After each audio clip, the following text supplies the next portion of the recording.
বিসমিল্লাহির রহমানির রহিম। মঞ্চে উপস্থিত শ্রদ্ধাভাজন প্রধান অতিথি, বিশেষ বক্তা, প্রধান বক্তা সহ সবাইকে আসসালামু আলাইকুম। উপস্থিত সবার উদ্দেশ্যে আমি একটু কবিতা আবৃত্তি করব। হে স্বাধীনতা, শত সহস্র লাখো জনতা স্বপ্ন দেখে বাংলাদেশ।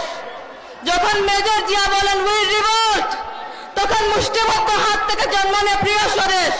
কত রক্ত আর জীবন, মা বোনের সংগ্রাম হানি আর অব্যক্ত যন্ত্রণা তোমার জন্য তাদের বিলিয়ে দিয়ে শহীদ আর বীরাঙ্গনারাও বলিয়ে দিয়ে গেছেন তাদের শ্রেষ্ঠ সম্পদ।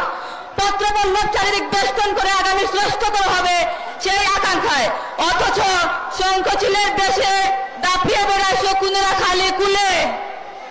আচলে অগ্নিস্ফুলিঙ্গ নিয়ে জননী যায় আজ উৎকণ্ঠিত।